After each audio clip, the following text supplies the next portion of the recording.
Bismillahirrahmanirrahim. Assalamualaikum warahmatullahi wabarakatuh. Perkenalkan, nama saya Amanda Putri, NIM 0302242040.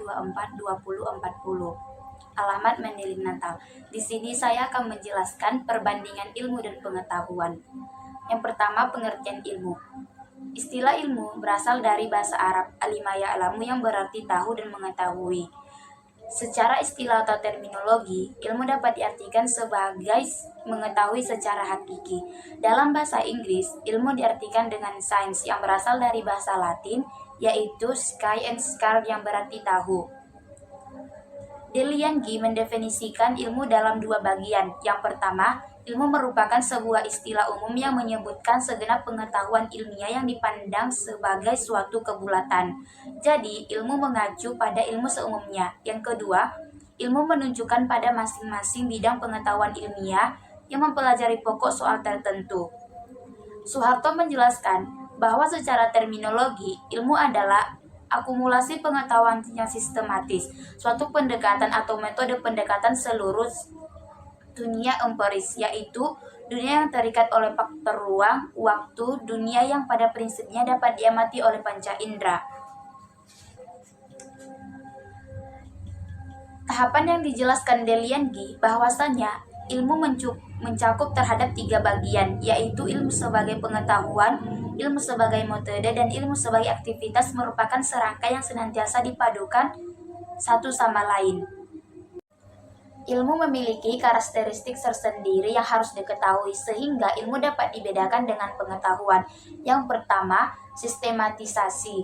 Yang kedua, keumuman. Yang ketiga, rasionalitas. Yang keempat, objektivitas. Yang kelima, verifiabilitas. Yang keenam, komunilitas. Karakteristik ilmu yang dikemukakan oleh Delian-Gi merupakan pemahaman yang diyakini dalam tradisi intelektual barat. Terdapat tiga hal yang penting dalam memahami pengetahuan ilmu. Yang pertama, ilmu sebagai proses. Ilmu sebagai aktivitas penelitian dan sebagai aktivitas pemikiran atau proses penelitian menyangkut beberapa hal. Yang pertama, rasional, kognitif, teleologi.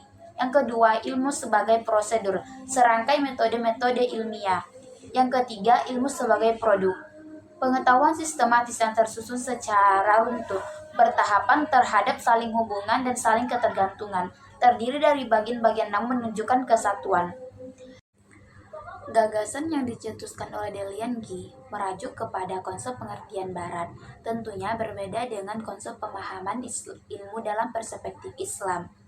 Wan Muhammad Daud mengutarakan bahwa ilmu memiliki 10 arti, yaitu ma'rifah, pengenalan, syuur, kesadaran, tadakkur, pengingatan, faham dan fikih, pengertian dan pemahaman, akal intelektual, diraya dan riwayah, perkenalan dan narasi, hikmah, kearifan, alamah, lambang. Wan Muhammad Daud memberikan sebuah gambaran yang jelas perbedaan pemahaman mengenai ilmu antara tradisi barat dengan Islam. Bahwasanya Islam sebagaimana yang dikemukakan oleh Al-Attas, tujuan pencapaian ilmu adalah mencapai ridho Allah Subhanahu wa taala. Al-Attas mengemukakan ilmu sebagai sesuatu yang berasal dari Allah Subhanahu wa taala dan dapat dikatakan bahwa ilmu adalah datangnya husul makna sesuatu atau objek ilmu ke dalam jiwa pencari ilmu sebagai sesuatu yang diterima oleh jiwa yang aktif dan kreatif, dan dapat diartikan sebagai datangnya jiwa wusul pada makna sesuatu atau objek ilmu sebagai sesuatu yang berasal dari Allah Subhanahu wa taala, sehingga bagi para pencari ilmu diharuskan untuk senantiasa mendekatkan diri kepada Allah Subhanahu wa taala.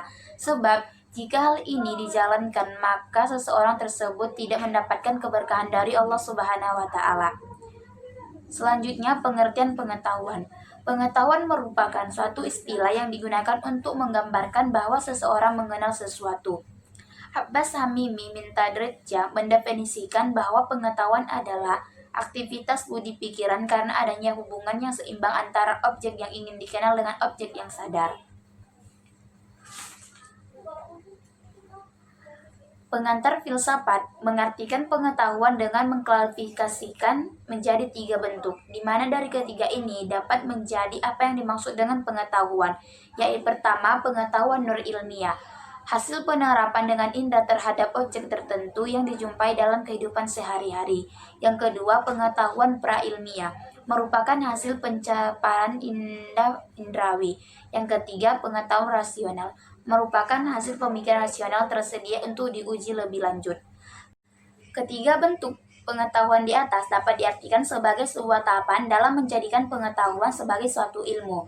Burhanuddin Salam pada tahapan selanjutnya mengembangkan lebih detail dengan menguraikan pengetahuan menjadi 4 macam. Pertama, pengetahuan biasa.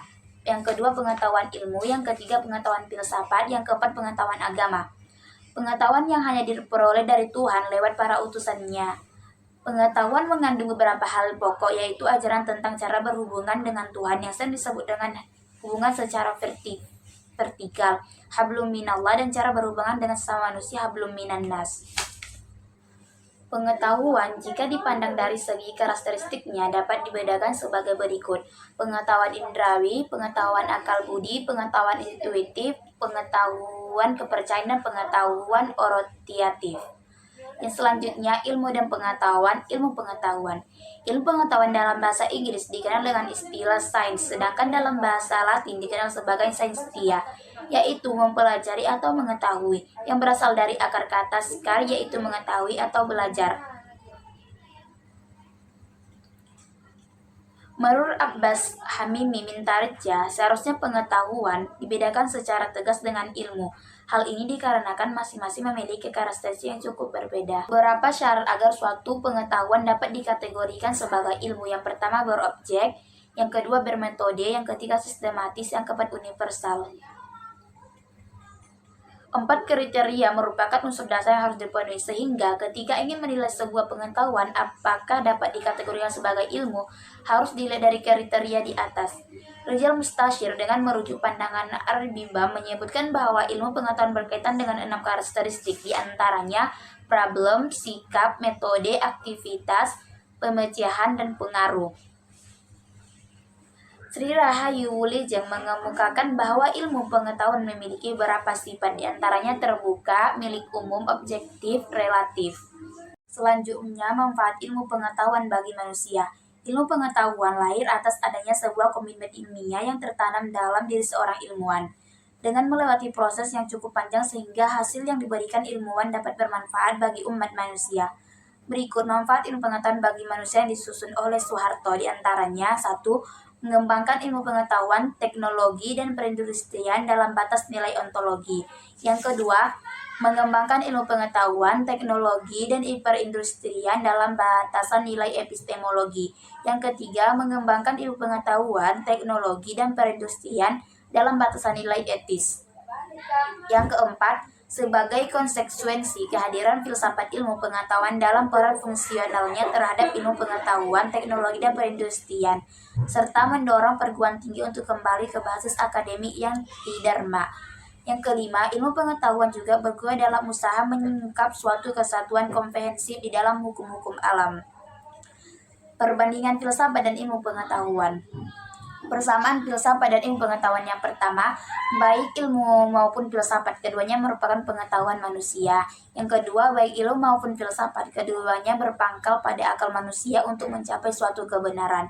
Yang ketiga, filsafat sebagai suatu umum, yaitu ilmu filsafat dengan ilmu pengetahuan, keduanya memiliki syarat-syarat ilmiah, yaitu memiliki objek, metode, dan sistematis, serta memiliki kriteria kebenaran. Yang keempat, baik ilmu maupun filsafat, keduanya merupakan suatu sistem pengetahuan manusia yang bersifat rasional dan sistematis.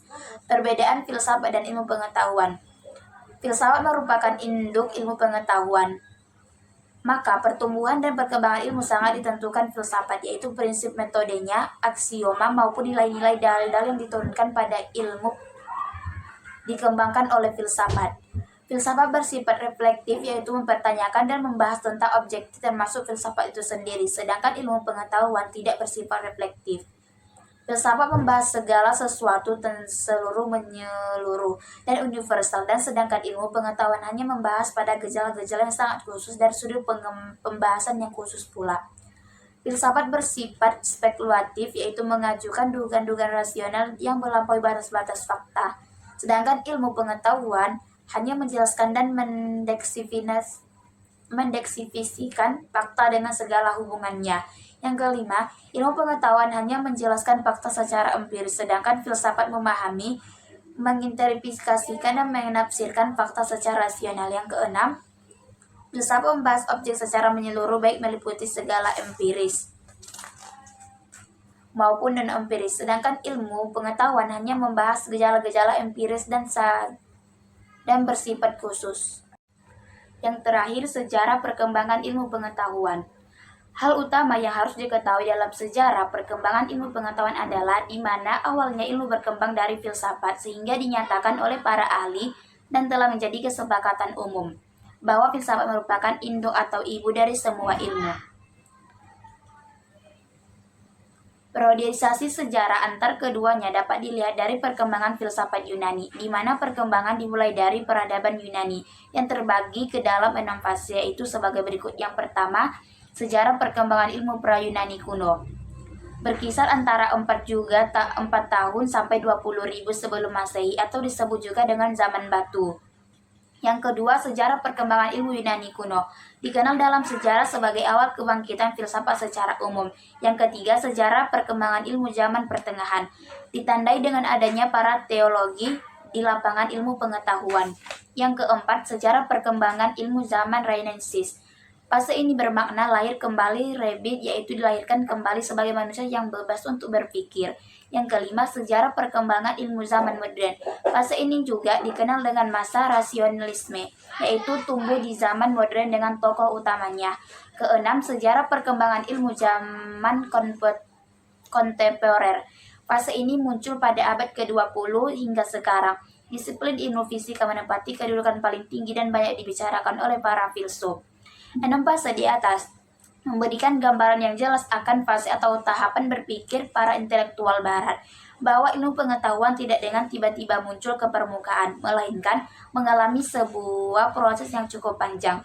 Bahkan terjadinya sebuah konflik yang cukup hebat pada fase sejarah perkembangan kelahiran kembali yang dipelopori oleh Francis Bacon. Mungkin sampai di sini yang dapat saya sampaikan, kurang dan lebih saya mohon maaf. Assalamualaikum warahmatullahi wabarakatuh.